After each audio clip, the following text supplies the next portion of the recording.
out, but we ain't scared no more. Seen so many. This is the Hardcore Nightmare, the original Beast of New England. I'm here to tell you, follow my boy on Chop Videos. Hit the like button. You can find me on @BullDread on Instagram or Michelangelo Kalo, aka the original Beast of New England, on Facebook or @BullDread on Twitter. Woo!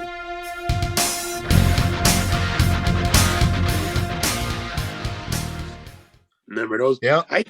Have you ever done anything for Knuckles Nelson? Have you ever been in that area at all? No, I went to a show. I've seen his stuff, but I didn't work for him or nothing. Okay, I've done 2 shows for him a couple times. He was more Rhode Island, right? In that area. Yeah, he come to Mass too. He did Mass too. Okay. I just remember it being by the water. That's all I remember. Yeah. I worked. What did I work? Gymnastic, and I worked zombie once. You ever heard gymnastic? Did that ring a bell at all? Gymnastics. No. Oh. Not. I think I know who you're talking about. Short with blonde, spiky hair. No, he had freaking dreads. Oh. I'm talking about somebody else. Now you don't know who he is. All right. No, I don't know then. Yeah. Yeah. So we've probably come across a lot of people. What about I know I've mentioned to you, I worked for Sheldon once. Have you ever done anything for Sheldon? I've been to a couple of Sheldon shows, and I was around everybody Sheldon was around, but not Sheldon directly. Okay. I'm usually on the outskirts of everybody. I did one show for him at the place out there in The Good Times Springfield. Emporium. Yeah, I only worked there once, and that was when I Yeah. met Maverick Wild and Bob Evans and all them. yeah. Bob Evans, I've probably met a handful of times. I think I met him at the for Steve Ricard at the PAL in Mass. Yeah, the PAL Hall. I used to go to that all the time. Yeah, so we've probably I worked I think Don Vega there once. Yeah. I was in a tag match, and dude, who was the world champ at the time? There was a I forgot the guy's name. Johnny Angel, maybe? Yeah, Johnny Angel. I worked him once in a main event. It was early on in my career, and it's like, Did wow. that? Oh, we come up with the light things and stuff sometimes. Yeah, it's amazing. Like, you kind of making me think back to a lot of that stuff, and I'm like, wow, like how advanced I became so fast. Kind of like, Are you still going under the same gimmick then? I was Bull Dread. I've Bull never Dread, always changed Bull. my name, just the moniker. Like, my character started developing more later on in my career. I mean, once I was well over 330 pounds at one point in my career, in my life, till I found out I was diabetic and I lost weight. I got down to I nicknamed myself a sexy beast one time on hashtag on Facebook. And Mike Lombardi gave me this idea of kind of doing like an Italian Playboy, like Italian Hugh Hefner. Gave me the idea, and I had to run with it. And I was scared to fucking hell. I was scared to hell. Like, how the hell am I going to do this? And it made me bring a girl out to the ring, been sat in a chair, and I'll strip, take my robe off, give her a rose. It was different. It was totally not who I was till I started becoming who I am. And I started mimicking Ric Flair a lot.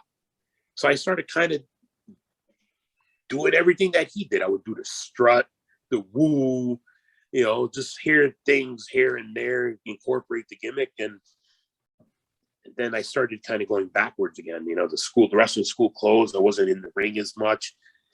And what happens when you start lifting weights, you start lifting heavy, what do you start doing? You start eating more.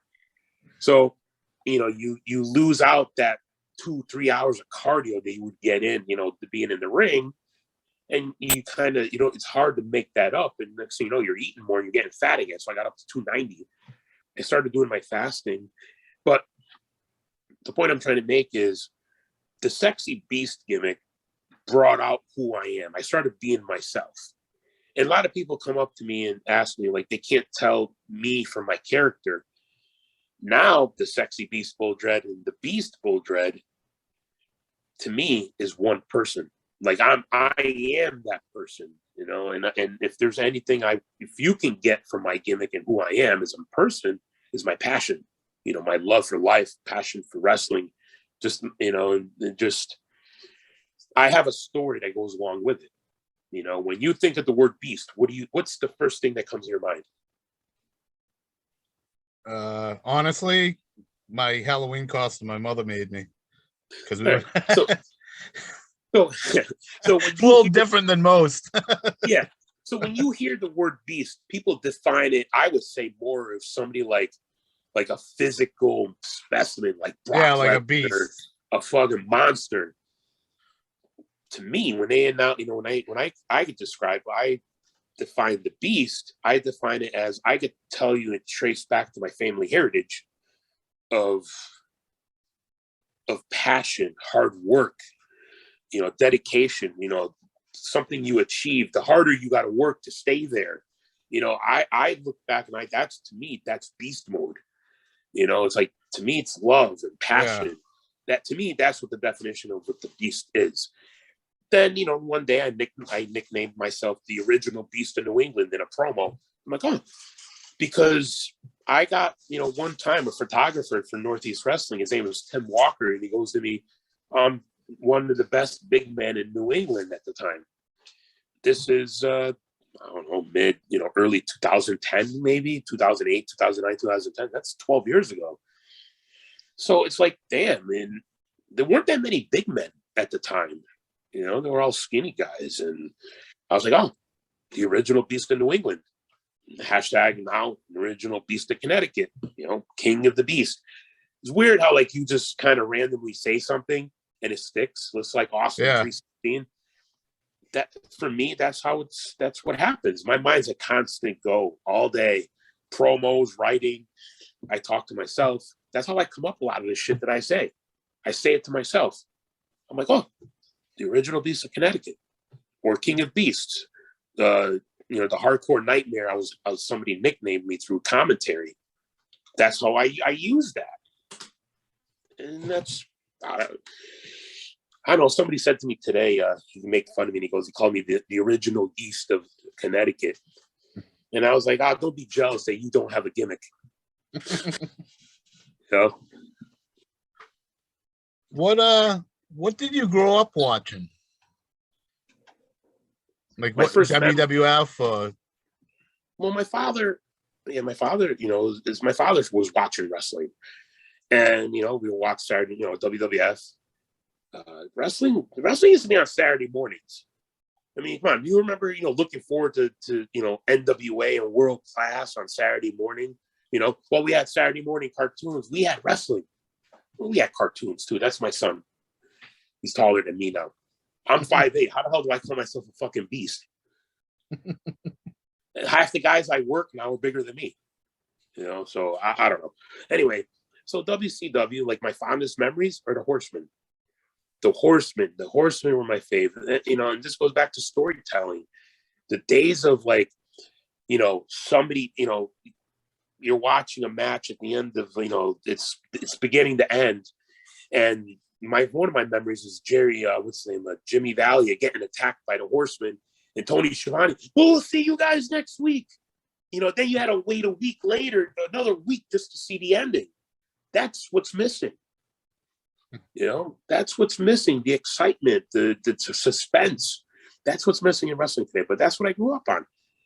NWA, WCW, you know, the World Class, AWA. AWA was one of my favorites. I used to look forward to. They were on ESPN at night. So you watched all that. You didn't just watch WWF mostly. You watched more. You watched more of the NWA and AWA, World Class, and all that. Yeah, you know, like I said, don't get me wrong. You know, WWF was up there too. Right. You watched that also, but you watched all the stuff, followed everything that was going on over there too. What I loved more was NWA, and I would get in a fight with some kids, you know, some of the, you know, my wrestling friends at school. Ric Flair was, you know, at that time, who's better wrestler, Ric Flair or Hulk Hogan? You know, now that I'm in the business, I mean, Hogan is an entertainer. You know, Flair is you know, it's total two opposites, you know. Yeah, it's two different things. It's definitely two Yeah. totally different things. Yeah. Now, were you a magazine guy? Did you get the wrestling magazines? Yeah, I used to look at them. I mean, at the time, my parents, you know, listen, you know, like I'm old school Italian. I'm an Italian boy, first generation born here. My parents, God bless, are still here, straight from Italy. They didn't buy me no fucking magazines. Right. But you looked at them in the store. Oh, yeah. Did you look at what was going on in Puerto Rico, like Carlos Colon? Who's this guy bleeding with Abdul the Butcher? No, any of that stuff? None like that. I looked more for pictures, you know, at the time. I didn't read anything. I remember trying to steal pictures, like fold them up, and I would take it The and tuck it posters or and what. stuff. Yeah, you know, that was stuff like that. Now it's like, there was a point in my career, I used to go look at the magazines just to see if my name was in there, because somebody would send in the results from from Northeast Wrestling to the company and to them, and it would get listed in the, you know, in the magazine. But, you know, I would look at all these pictures of Abdul the Butcher, Carlito Colon, you know, like all these guys, Bruiser, Brody, and I'm like, damn, you know, it's like wrestlers are larger than life, you know. And now some of the guys, you know, when did I become the veteran now? You know, the old guy in the fucking locker room. Kids are looking at me like I'm bigger than life now, and I'm just a regular dude. I'm just a regular kid, man. Yeah, that's what I grew up on, and I'll still watch. I'll pull up NWA, you know, on TBS. If there's anywhere I could wrestle, if I could have one place I would wrestle, it would be in the old Atlanta studio, in that little studio the NWA did on Saturday. That's where I would want to be. To me, that was, we used to call jobbers cheap guys. That was our thing for them, you know. I don't know, but yeah, I think, you know, I've been saying, I was like, dude, I think WWE right now needs a Nikita Koloff. That's what they need. Imagine just come in and start sickling everybody. Yeah, let me ask you this though. Hold on, you're freezing up. Something I asked somebody, and I was like, this is a good topic. You were about now. You hear me? I think you're good. All right. Yep. Here's a question and a topic that I think would be good to discuss. I don't know if anybody's ever discussed it or not. How would wrestlers from the 80s, and if you were to mesh, say, like if it was Andre the Giant and his prime, they'll take Hogan out of WrestleMania 3. Or even just, no, leave Hogan. Take Andre the Giant. Like, how would wrestlers in the 80s fare with the wrestlers that are now? Say, like, if it was Hogan and Roman Reigns, you know, in WrestleMania 3, but 1980. Like, how would the fans go about it now? Or, like, you see what I mean? Like, how would the 80s work in today's generation? Would it get over? Would it be more exciting? Would it be less exciting? I mean, think about that. I think it depends. Like, it depends how you placed it. Like, WrestleMania 3 wouldn't be Andre's peak for sure. He was done by then. You know what I mean? For that example. Yeah. I don't think Hogan or somebody like that would get over now. I don't think now would get over then. I don't think if you took a flippy guy and put him then, I think people go, ooh, all right, what the fuck's he doing? You know what I mean? And that would be that. I don't think certain guys would be over then now. But I do think if you took like Bill Watts, UWF, and you took Terry Gordy and fucking Dick Murdoch and put them out, it would get over now. And they went out there and beat the fuck out of each other. If you took the Von Erickson Freebirds and threw them out there, it would get over now. Right. Now, if you took some cheesy ass fucking WWF gobbledygooker shit and put it out there, it wouldn't get over now. You know, so it depends what you're talking about exactly. Yeah. If you took that hard hitting NWA shit you're talking about and put it out there now, I think it would get over. I think that's what you need. Right. I think you 80s wrestling with a modern twist put on it today. I do think it needs to change a little bit. It needs to be updated a little bit, but you need that old hard hitting style with realism with real acts, no bullshit, like more real. None of these names that it's nobody's names. None of these promos that nobody's ever gonna fucking say that or think that in their lifetime. Right. The shit you see them say, it's like nobody's ever thought that or said that. Like, it's bullshit. You need somebody to come up with a real promo, like, I want to kick your ass, dude. You looked at my girl and you hit on her, and I want to beat your ass. Next week, I'll be here. That's what you need. More closer to that. I mean, like what WWE right now is, everything is scripted. Not everybody, they have to, they have something already there planned to read from, AEW, I think, is more of they're able to say what they want, be their character, Yeah, but they don't know how to do it. There's nobody that's good enough to do it. I mean, there's a couple people, but like Punk can and Danielson can, but these other people they're letting do it. I feel that I've come into my own doing my own promos. I hope people feel my intensity when I do them, even though sometimes I'll sit here, I'll run it through. If I start getting in promo mind, promo mode, I'll think about it all day, what I'm going to see and what am I going to say. I mean, sometimes I'll do it in my living room. I'll set my phone up. People are like, hey, how do you take your pictures? You got a photographer? I'm like, no, I set my phone up to timer. That's how I do my promos and everything.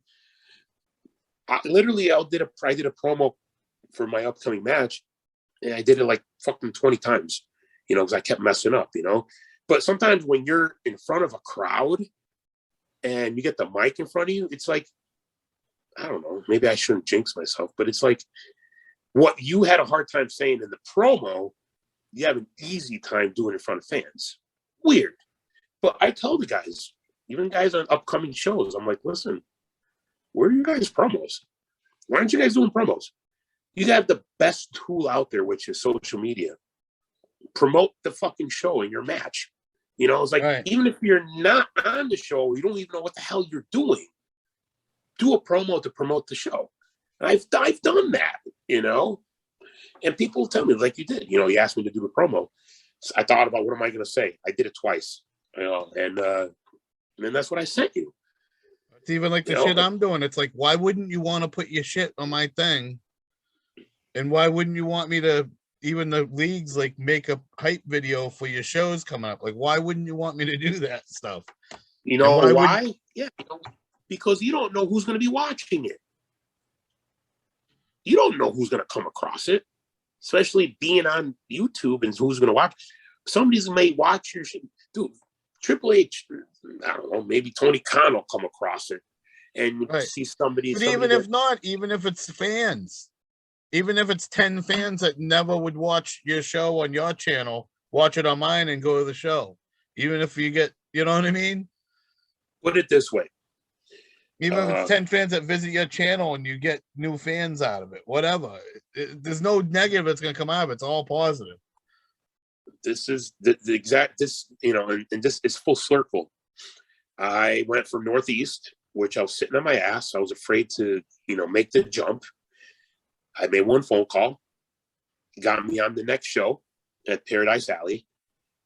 And what happens is, once you start getting out there to different places, you start bringing in you start meeting new fans. And next thing you know, they're following your career.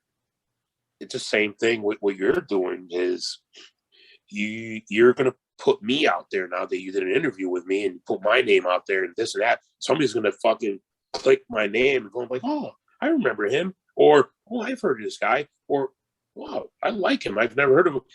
You start, it's, you see where I'm going with this. It's connecting.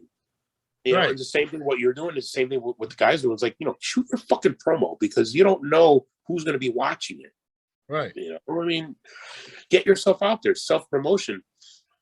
And I said to Mario last week, and I said this before, I go, it's more important how you carry yourself outside the ring than it is inside the ring. I mean, what you do inside the ring is only a quarter of how you carry yourself outside the ring, and that means treat your fans well, talk to the fans, social media. I think social media is a good and bad thing for the business, but at the same time, I've gotten to know a lot of people. So maybe, the kayfabe is over, You know, kayfabe is, nobody really keeps kayfabe anymore. Honestly, you don't care anymore.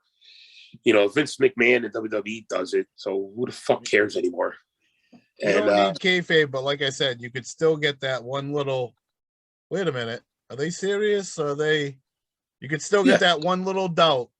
That's all you need. You don't need somebody to go, holy shit, it's real. You just need that one little doubt: is it or isn't it? Is it or isn't it? That's all you need. Yeah. Yeah, it's like I said, suspense, storytelling. And I feel I'm part from the last generation of schooling, training, and what it's become. And I'm sure people that grew up in the 70s will say the same thing. You know, the 80s, whatever, you know, and so far, so on. You know, people that are guys that are starting in now, hopefully if they make it 10 years, will be saying the same thing. I'm lucky that I've lasted 20. Yeah. Right. It's tough. And the kids now, I don't think are going to last with all the flips and jumps. And I mean, they're out there landing on their head and legs and hips. And I mean, I just don't see them lasting as long as the old timers, you know? Yeah.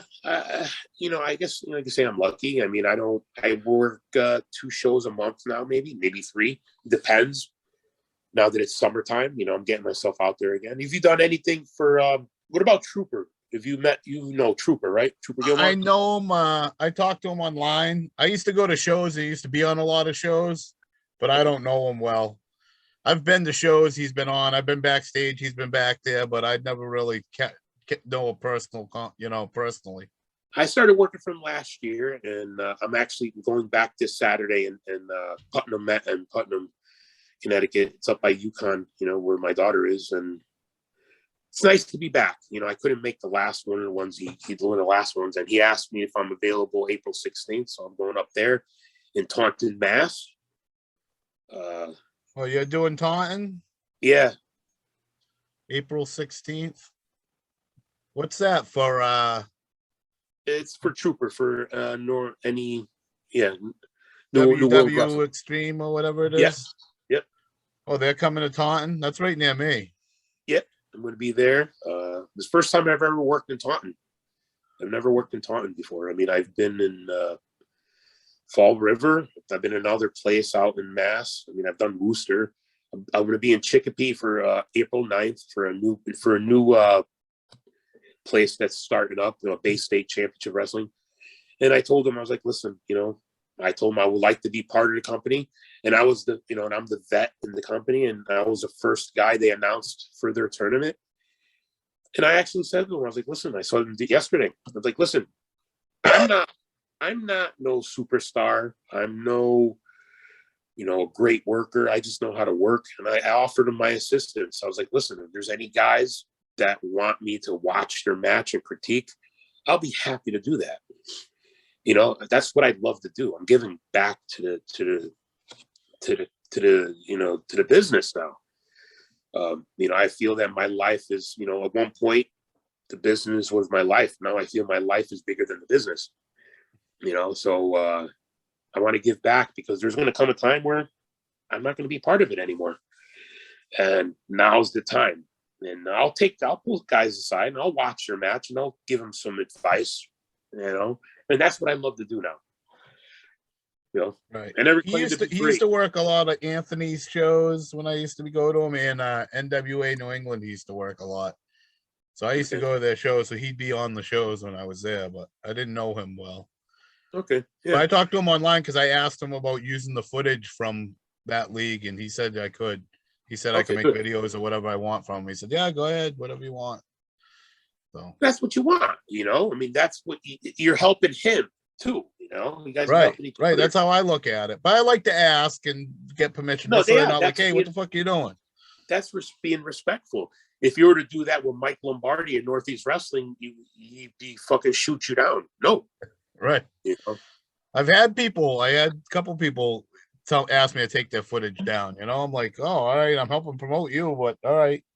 I thought I could help it. If you want, I'll send them over to your page, put your page on it or whatever. But was it stuff like older stuff? I had one person that was older stuff and one person that was newer stuff. Oh, okay. Yeah. I mean, unless, yeah, whatever. I mean, Yeah, I whatever. don't know. I mean, I didn't think I'm not doing it. I'm not making no money. You know what I mean, or anything. So I don't know what the harm is. But You're doing it because you love doing it.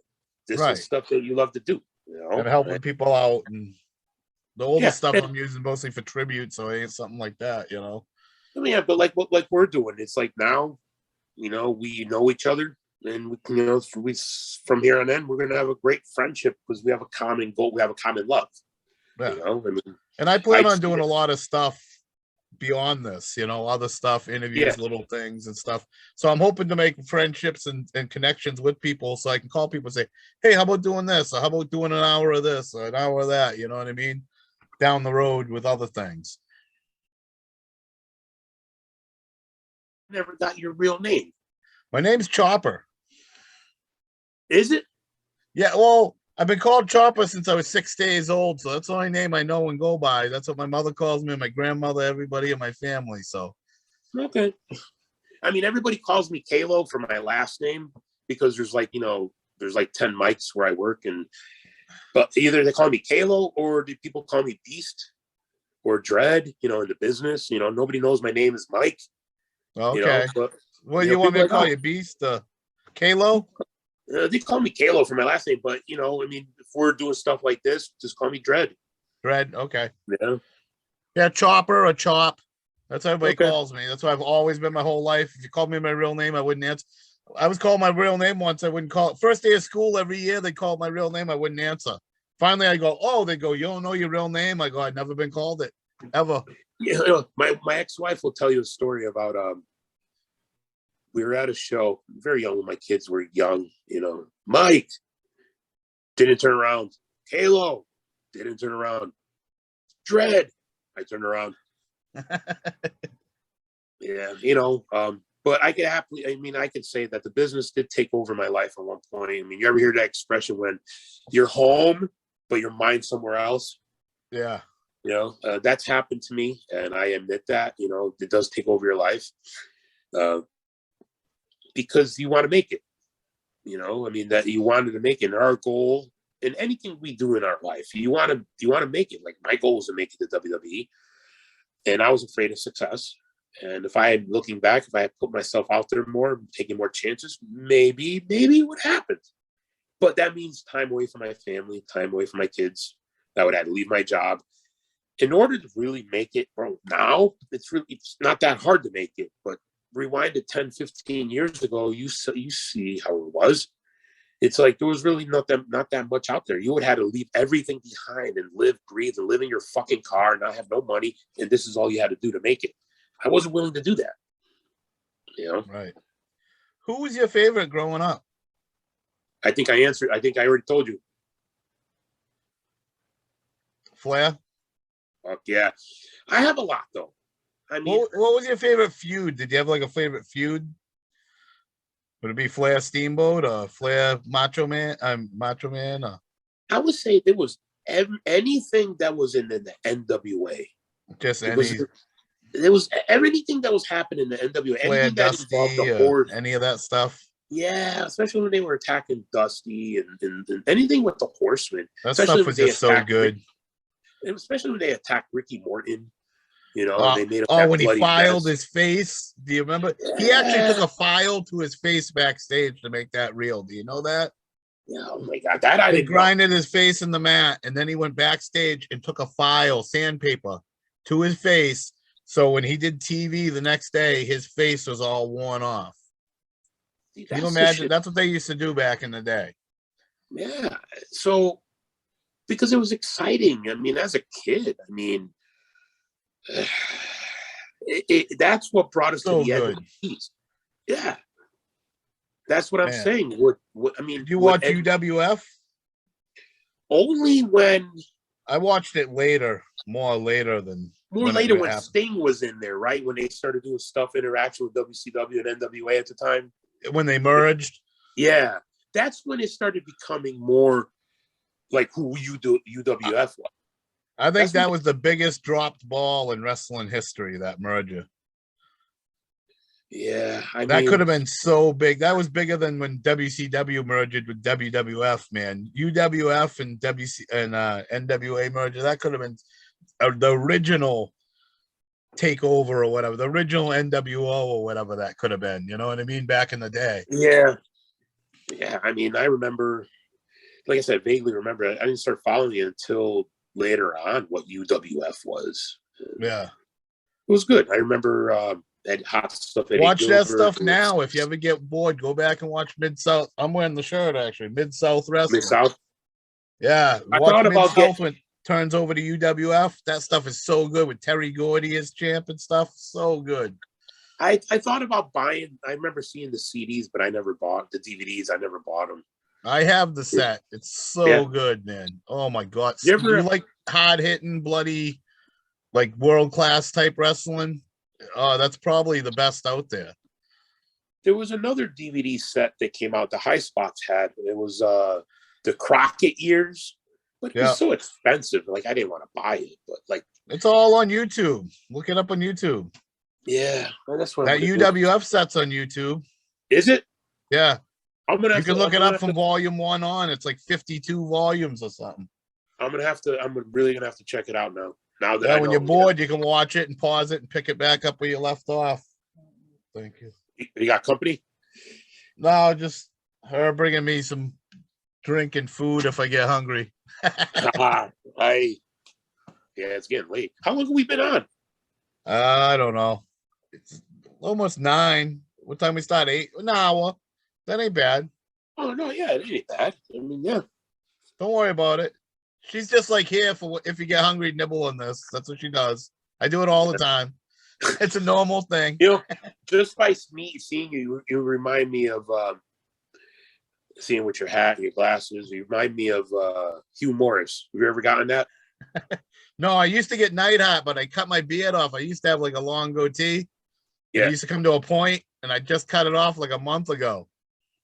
Well, I probably like tagged with- 2 or 3 weeks ago. And it used to be red. What's that? I spent the day with Neidhart. I Really? drove him to a show, and we actually worked together. And yeah, he was good. You know, we talked about wrestling and stuff, and he said I had a good mug. You know, I mean, I didn't have a beard then. I just had a goatee then. My face was rounder. I mean, obviously, I was 290 pounds. You know, yeah, you know, and I worked him. He scooped me up and slammed me like I weighed nothing. I remember locking up with him. He's like, "You're too stiff." He brought me out. He bought me dinner, and yeah, it was good hanging out with him. He was a good dude. Yeah. Remember him and Rude? When him and Rude used to tag up? Way back. Memphis, no. I think. Oh, that was No. Memphis, not NWA. Yeah, I don't remember that. Yeah, Back before he had the beard or anything. Shaved yeah, head, beard. That might even been Mid South. No, I think it was Memphis. that was a while ago. Wow, Yeah, that was way back. that Back was when I before was. the beard.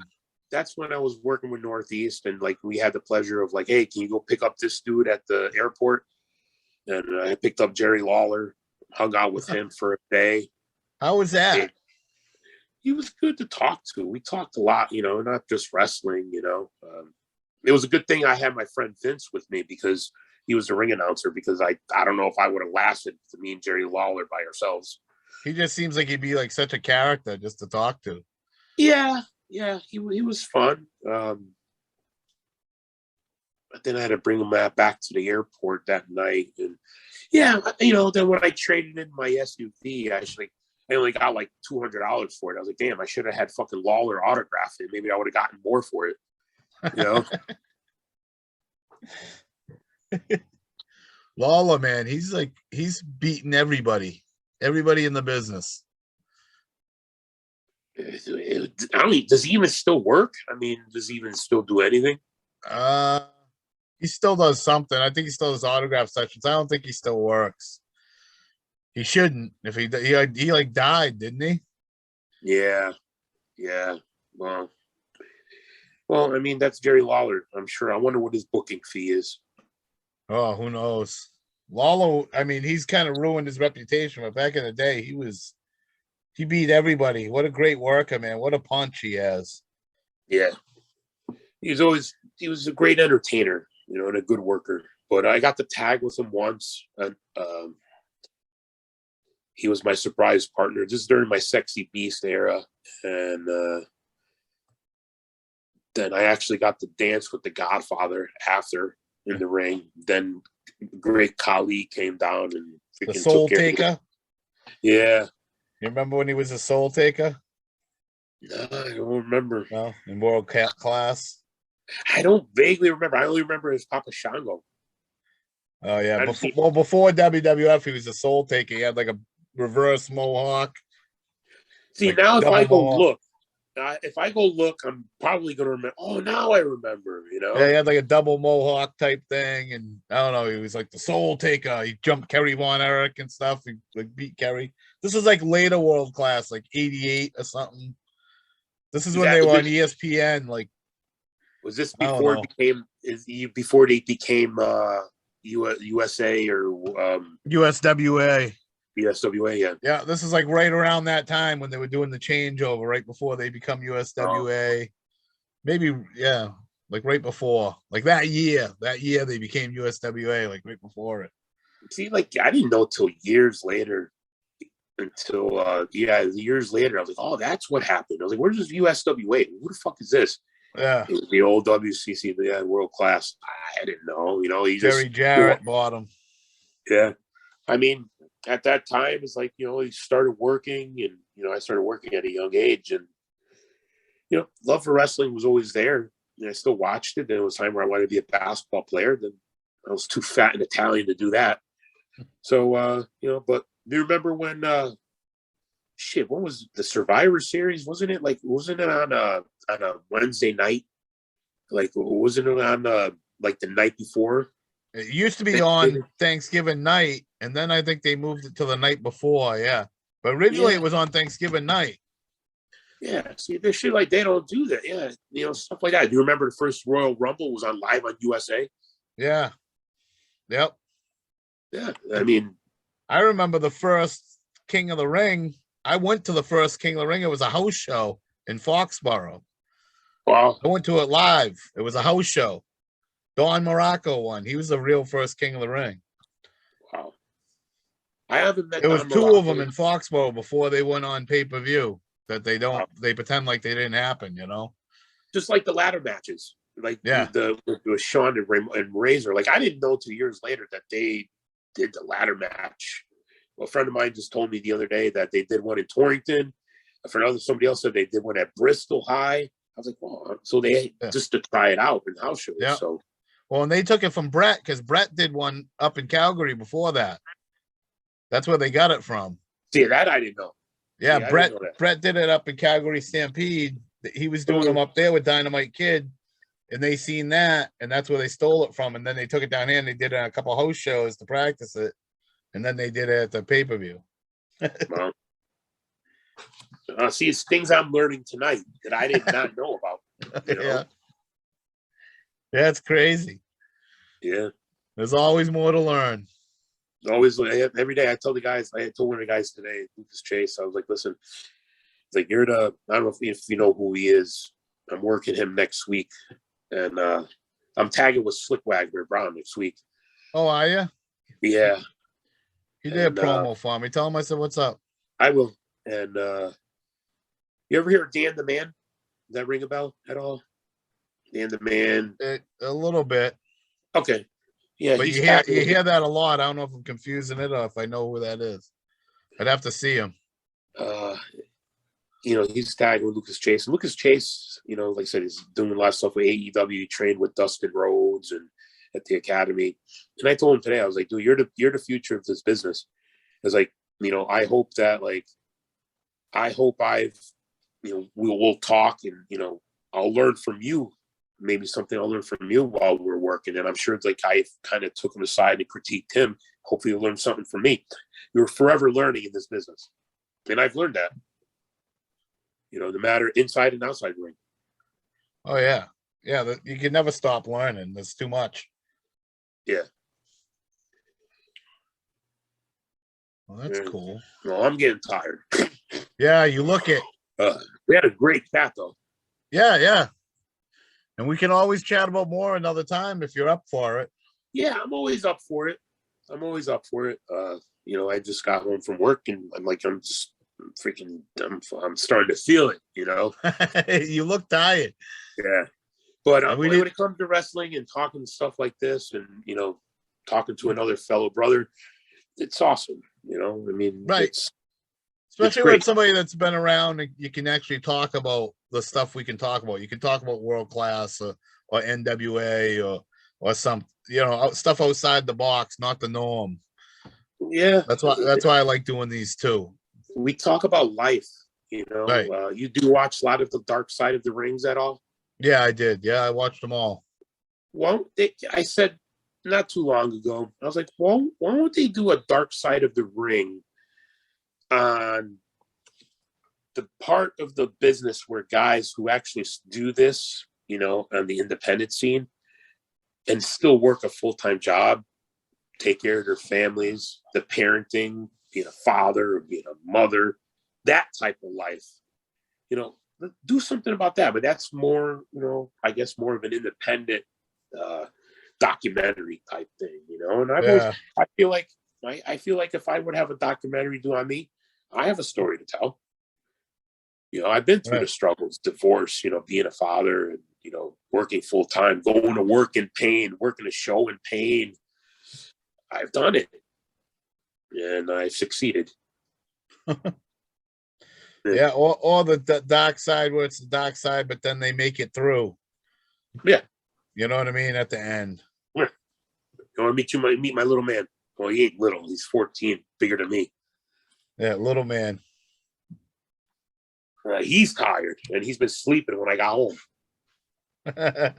That's little Mikey. Well, what's up, man? Hi. Ask him a question. He's like, I want to ask him, how does it feel to watch me wrestle? You like watch him wrestle? Yeah. Who's your favorite wrestler? Get him. I don't know. I have a lot. You're supposed to say your dad. He met Gangrel over the summer. Oh, yeah? Yeah. Is he your favorite? He didn't know who he was. I did. I watched him. He met Cody Rhodes. I mean, he met Hacksaw when they were babies. He was a baby. You got a picture of him. Yeah, I mean, so they've experienced, some of that, and I hope, if they look back at dad, that, like, hey, look what I've accomplished in my life, Something to remember, right? Yeah. I tell the kids, I tell him, I was like, just because daddy's a wrestler doesn't mean you need to be a wrestler. I want you to follow your dreams, no matter what the hell they are. You have me to support you. I tell that both my kids, and I'm sure you tell yours the same thing. Yeah, do what you want to do. Yeah, just do it the right way. Passion. No, mine's a little girl, and she's 14, or about to be 14, and she's an apprentice black belt. She's been taking MMA since she was 6. So awesome, yeah, awesome. She ain't into the wrestling, but she does that, and she does twirling. So it's about staying active. Right. Do something with your, I mean, I've been telling she just got home from MMA. That's where they were. Her mother came. Good. I'm going to tell you this because I tell everybody this, and this is, something that I've, through my career and my life and what I've experienced and where I've evolved to in life, and this is a good thing too, is like we could talk more about not just wrestling, we could talk about life in general. And, this is the advice I tell everybody. I was like, listen, we go to school, you're taught from a young age that, you need to go to school to get an education, So you get an education, you go to college. Why do you go to college? To get a good job, right? You go to work every day.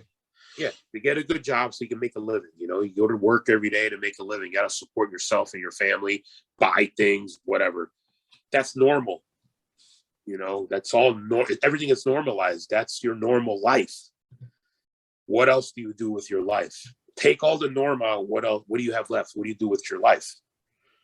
I work an everyday job, take care of my family, got bills to pay, take care of myself, buy shit, whatever. That's all great.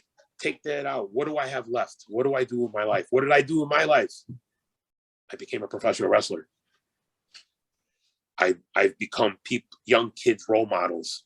I've become a role model, a positive figure, an inspiration. So people start modeling themselves after your life. That's why I'm not ashamed to talk about my life and put my life out there.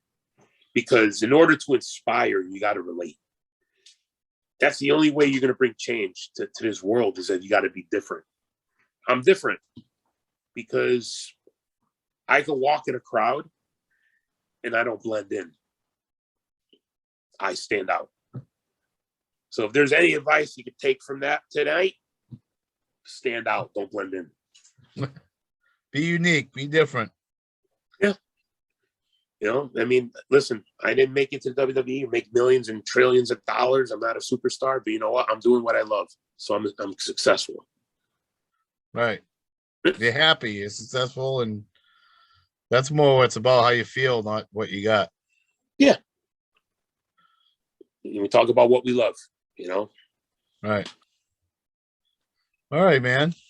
This is a bit awesome. Excuse me. Yeah, no, this has been real good.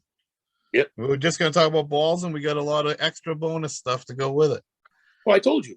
Yeah, I mean, this is, you go on the fly, and it's awesome. You know, that's what I planned on. Yeah. Because I remember you saying, like, hey, you know, I'm not going to just sit there and you'd be like, yep and no. And I'm like, I'm not like that. No, that's what I wanted. That's what I wanted. That's why I didn't prepare. I said, I'm just going to sit and let you fly. I'm just going to, you know, and that's it. And that's what we did. I'll probably, you know, put up a post later or tomorrow, like, you know, awesome interview with Chopper tonight. Yeah. And, you know, can't wait to see it. Yeah, please do. It'll be a little while. I'll have to edit and stuff. I don't know exactly. Hey, the balls stuff I'm holding on to till next month, because that's what I'm doing with all of it. You know, you take your time, and I'll be like, hey, you know, stay tuned. You know, be happy when it's released. I'll share it when you're ready.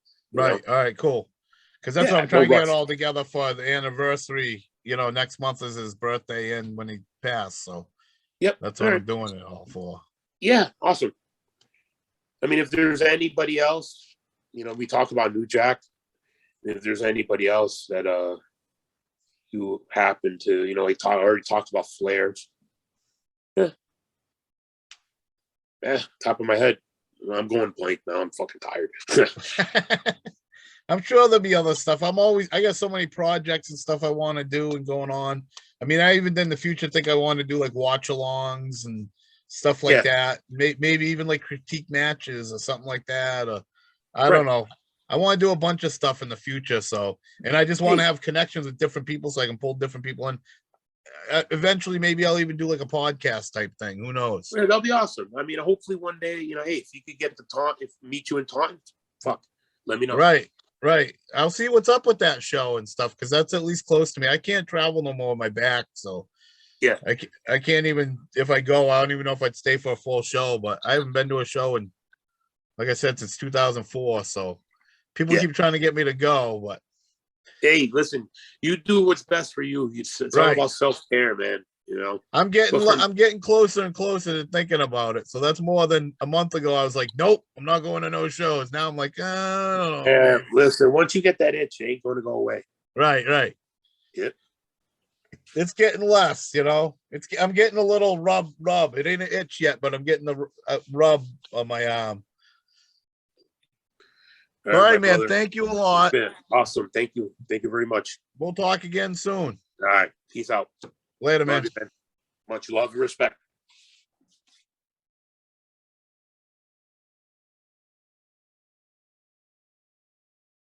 Hello, wrestling fans. This is Brickhouse Baker, 2008 New England Hall of Famer.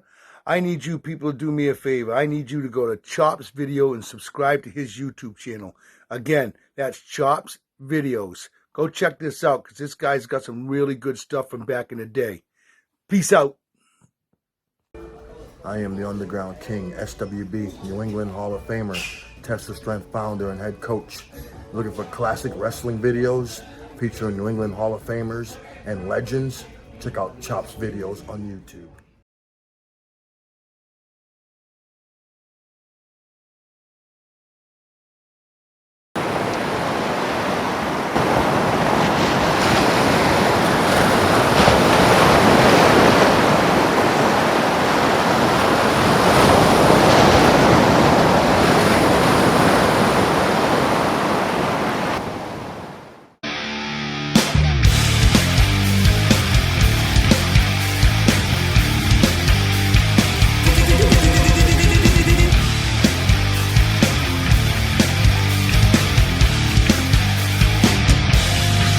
You kept pulling my levers, you kept pulling my chains. Drop me, look, keepers, I'm already insane. Enough with the bullshit, enough with the game. I changed for the better, you stayed the same. You kept playing those games for the game of revenge, and now you're regretting it. At the time, I think you were forgetting it. That game shit, I admit it. Now I'm really setting it off. Ball feet, motherfucker, watching your car black. Let me clear my boat.